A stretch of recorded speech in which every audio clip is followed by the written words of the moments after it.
I do hope that you'll agree that when you hear this poem by William Ernest Henley, you'll agree there's no way that I couldn't make some mention of it. It's called Invictus, and for those who don't know what Invictus means, it means undefeated, something that I hope that you will all be able to say of yourself. Out of the night that covers me, black as the pit from pole to pole, I thank whatever gods may be for my unconquerable soul. In the fell clutch of circumstance, I have not winced nor cried aloud. Under the bludgeonings of chance, my head is bloody but unbowed. Beyond this place of wrath and tears looms but the horror of the shade, and yet the menace of the years finds and shall find me unafraid. It matters not how strait the gate, how charged with punishments the scroll. I am the master of my fate. I am the captain of my soul. I would imagine that this poem held incredible meaning for William. At the age of 12, he contracted tuberculosis of the bone, a disease that in time would kill him. He had one leg amputated, and it was only through the skill of Joseph Lister that he didn't lose the other one and was able to survive until nearly 54. Given that he lived during the 19th century, he was just not incredibly lucky to survive as long as he did. But he also didn't let his health hold him back, and despite everything, he became, I suppose you could say, a cultural icon in Victorian England. In Invictus, William has written something that encapsulates every fight and every challenge that has been aced by everyone who has ever lived or who will live. This is a poem that helped to keep Nelson Mandela strong during his long imprisonment, and it's a poem that can help to keep you strong, focused, and believing in a brighter future. Prince Harry used Invictus as the theme and driving force of the Invictus Games. The Invictus Games are for disabled armed forces personnel.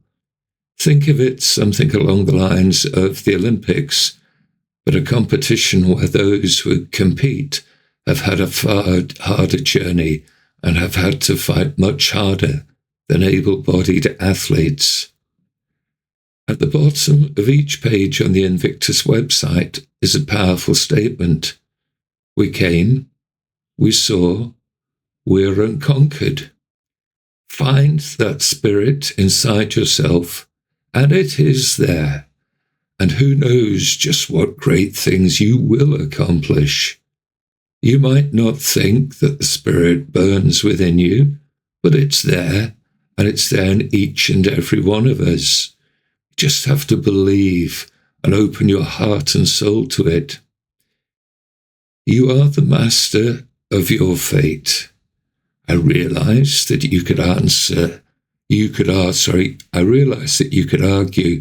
that if you have a job, then you don't have a lot of opportunity to exercise your free will. Or do you? It's entirely up to you what mindset you bring to work. It's entirely up to you if you work at your professional and personal development or not. No matter how constrained we may be, there are always choices that we can choose to make. Yes, your environment and personal history can affect how you think and act, whilst external forces can control how you think. You don't have to follow the crowd. You can still make decisions that are contrary to convention. The choices that you can make might not be obvious. They may require a level of thought that takes you out of your comfort zone, but they are there. You just need to open your mind to everything rather than allowing convention to create roadblocks in your mind. I'm not going to go into your being the captain of your soul, other than to say that it's true. If I started looking at what makes a soul and how we can affect it, then this video will probably end up as a movie. The soul is something deep and personal, and it probably means something completely different to each of us. It's something that you have to find and accept before you can start to shape it. So, how do you accept that you are master of your fate? The first step is not to take yourself seriously, because when you do that, you're forcing yourself to become something unnatural. You need to loosen up and smile, laugh at yourself, and accept that you're not perfect. By accepting your humanity, by being able to laugh at yourself, you're much more relaxed. You're trying to be someone that you're not, and by being yourself, you're in touch and in balance with everything that's positive in you, your skills, talents, belief, confidence. Well, the list is endless.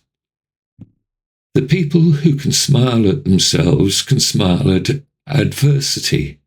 And if you can smile at adversity, then people will look to you for support.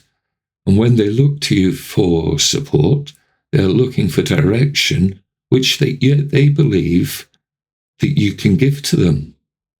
It never ceases to amaze me the effect that doing something so seemingly innocuous as smiling can have. When you're at one with yourself, it helps to know the direction that you're going to lead yourself. Get out your pen and paper and write down what you want from life. Write down having one of those days again. Write down where you are at this precise point in time, and then work out how you're going to achieve it. You've probably done this exercise any number of times, perhaps so many times that you don't think about what you're writing anymore. You just go into automatic pilot. Think about what you're aiming for. Don't just go for what would be nice. Look at your skill set and talents and work out how far they can take you. I have a question for you. Are your ambitions realistic, or are they pie in the sky? Okay. If you're going to grumble, make that 2 questions. Given where you are at this point in time, how realistic are your ambitions? Having worked all that out, now you need to take action and achieve it. Sounds so simple, doesn't it? At least until you factor in such elements as your job, family, mortgage, social life, social media, emails, texts, and all those fun things which make life so much fun. Having decided what you want to achieve, your next big step is to take action to create forward momentum in your life.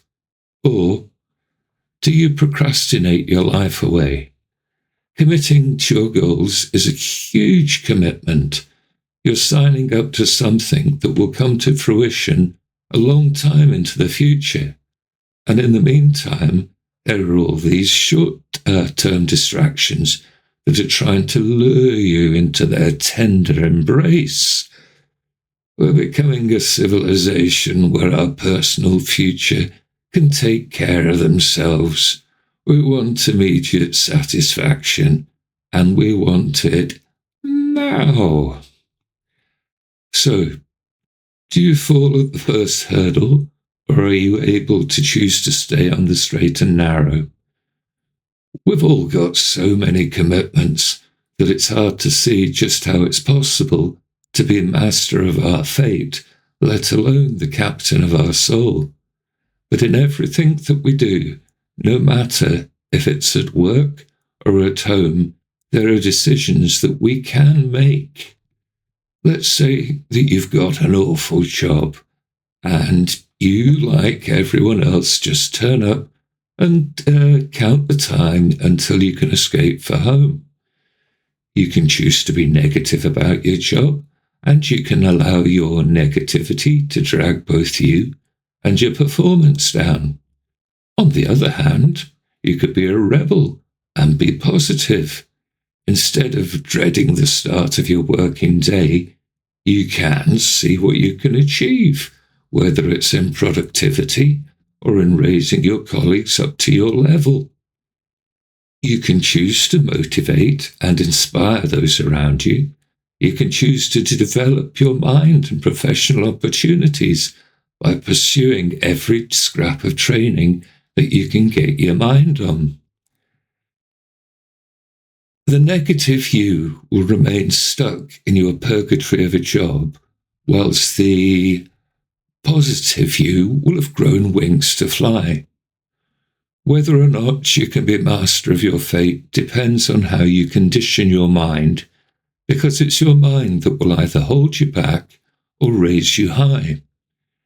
It's entirely up to you to condition your mind to achieve what you want from life.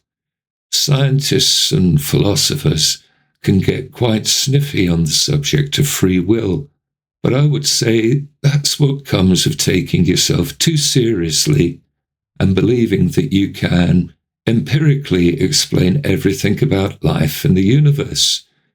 You cannot empirically explain everything about life, and most certainly not about the mind.